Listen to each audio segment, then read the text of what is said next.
Il est 6h45 sur Europe 1, Samuel Etienne. Le kiosque d'Europe 1 maintenant, Marion Calais pour l'info en région, Axel Le Tarlet pour l'écho, Xavier Yvon, notre correspondant des États-Unis en direct ce matin de New York, et le coup de cœur télé d'Eva Rock. Bien sûr, on va danser, je crois.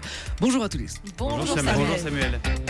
Je propose un petit coup d'œil d'abord à nos quotidiens nationaux. 100% Trump ce matin. Toutes les unes de vos journaux sont consacrées à son élection. Alors, il y a cette question tout d'abord sur toutes les lèvres en France, également à la une de l'opinion. D'abord le Brexit, puis Trump, et maintenant, à qui le tour ? À qui, dans quel pays les électeurs vont renvoyer les sondages et les élites dos à dos ? Brexit, Trump, et puis quoi ? Marine Le Pen, présidente en 2017, petit dessin en une de l'opinion. Marine Le Pen, mais aussi Sarkozy, Mélenchon, encore, ont adopté l'étonnante coiffure du président Trump et ricanent devant Juppé le dégarni. Forcément, il y en a pour qui ça va être plus dur. Comme l'opinion, le Parisien aujourd'hui en France constate qu'en France, chacun voit midi à sa porte et que tous les candidats à la présidentielle se voient confortés par ce qui vient de se passer aux États-Unis, garant du renouveau pour certains ou au contraire pour d'autres des valeurs de la démocratie. Mais le Parisien écrit « À voir hier nos élus s'agiter, on avait une drôle d'impression, comme si une fois encore, ils parlaient à la place des électeurs, comme si décidément ils ne voulaient rien entendre. Alors faut-il le craindre, le redouter, ce nouveau président américain ? Libération a clairement choisi son camp. American Psycho, c'est la une de Libé ce matin. Au-delà du cauchemar, l'empire du pire, dit encore le journal. Au-delà du choix éditorial, je signale que Libé consacre 27 pages à l'élection de Trump et c'est sans doute ce matin le dossier le plus complet sur l'événement. Voilà pour la presse nationale. Et Donald Trump, on le retrouve aussi, Marion Calais, dans les quotidiens régionaux. Oui, le séisme Trump ressenti jusqu'en Béarn, titre ainsi l'éclair. Certains secteurs s'inquiètent face au discours hyper protectionniste du nouveau président. Les vins de Bourgogne vont-ils en souffrir, se demande le journal de Saône-et-Loire. La filière Comté, elle aussi, pas vraiment rassurée, selon l'Est républicain. De son côté, le Dauphiné libéré s'interroge sur l'impact de l'élection sur les comptes de Chambéry. Une partie de l'emprunt de la ville est indexée sur la parité yen-dollar. Si le dollar baisse et que le yen grimpe, eh ben, ça pourrait faire baisser, ça pourrait faire exploser le taux d'intérêt pour la ville. C'est ce qui s'est passé hier, puisque Donald Trump veut lancer une guerre d'échange et donc ça a fait baisser le dollar face au yen.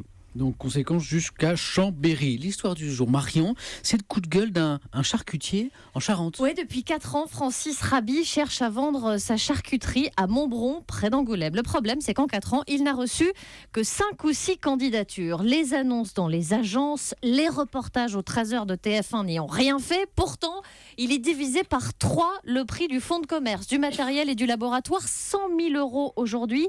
Et si ça continue, ce sera 1 euro symbolique, peste l'artisan qui en 40 ans a développé une belle clientèle en jouant sur le fait maison, en participant à des concours.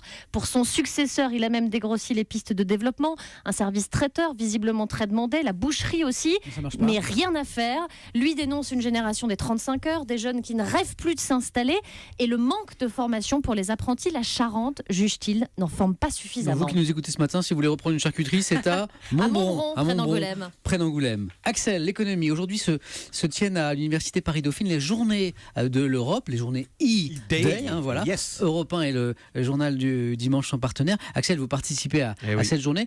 Ça va pas être facile parce que l'Europe n'a pas forcément bonne presse en ce moment. Je vous le confirme, la tendance c'est plutôt à moins d'Europe qu'à plus d'Europe. Et alors moi je vais parler aujourd'hui d'énergie, donc d'énergie en Europe. Et bien typiquement c'est très intéressant parce que c'est vrai, en matière d'énergie, on a tous le fantasme du local, vous savez, d'une Bretagne qui serait indépendante énergétiquement grâce à ses éoliennes, grâce à son solaire. Et bien typiquement, là, ça ne marche pas si on raisonne en local. Pourquoi ? Parce que fait-on si en Bretagne, il n'y a pas de soleil ? Eh ben résultat, on est obligé d'allumer une centrale au fioul. Ce qui n'arrive quasiment jamais. Donc on pollue. Alors que si vous raisonnez à l'échelle européenne, à l'échelle d'un continent, il y a toujours du soleil quelque part, il y a toujours du vent quelque part. Et donc quand il y a un surplus de soleil en Allemagne, on peut, parce que l'électricité voyage très bien, on peut acheminer le surplus vers la Bretagne. Et à l'inverse, quand il y a beaucoup de soleil en Bretagne, on peut acheminer le surplus breton vers l'Allemagne. Donc typiquement, l'énergie propre, ça ne marche que si vous raisonnez au niveau européen, au niveau d'un continent. Si vous raisonnez au niveau local, eh ben vous êtes victime des caprices de la météo et vous polluez. Voilà. Donc si ça nous intéresse, c'est rendez-vous aujourd'hui à Paris-Dauphine. Oui, j'y vais là, je pars pour les journées de l'Europe. Et en direct, on suit ce matin le périple de Thomas Soto qui a atterri tout à l'heure depuis New York. Il est sur les Champs-Élysées, donc il va nous rejoindre. Il est juste à côté. Dans un instant. La présidentielle américaine avec notre correspondant à New York, Xavier Yvon. Bonjour Xavier. Bonjour. Alors, passez la sidération, les journaux chez vous tentent d'expliquer bien sûr cette victoire inattendue de Donald Trump. Ah ça oui, sur les sites internet et sur les télés, on triture la carte électorale dans tous les sens pour décrypter ce résultat qui paraissait tellement improbable.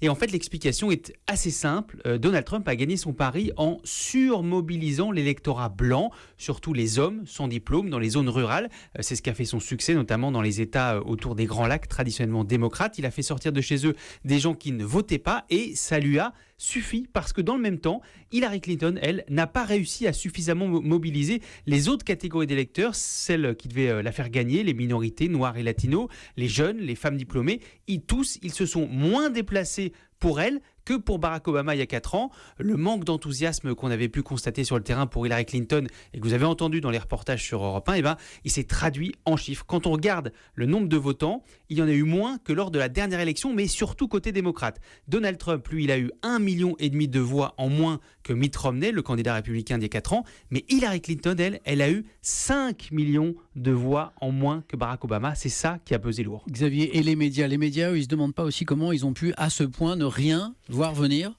Ah si, bien sûr, il y a du mea culpa à toutes les sauces, mais le site de prévision le plus sérieux relativise l'écart, en fait, n'est pas si énorme non plus. Si un électeur sur 100 avait voté Clinton plutôt que Trump, on serait en train de se demander s'il faut appeler Bill Clinton le first gentleman. Alors vous me direz, avec Desi, on referait toutes les histoires.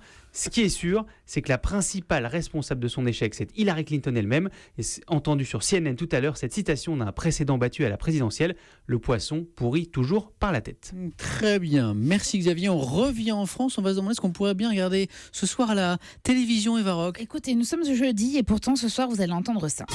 Mesdames et messieurs, bienvenue sur le plateau de Danse avec les stars. Et je vois Natacha Polony se dandiner. Et oui, parce que c'est Danse avec les stars ce soir.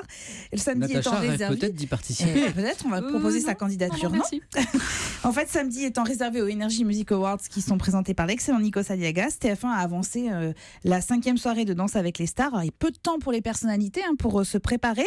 Depuis la dernière émission qui s'est terminée, Samuel, sur un scandale. Oui, je pèse mes mots, un scandale.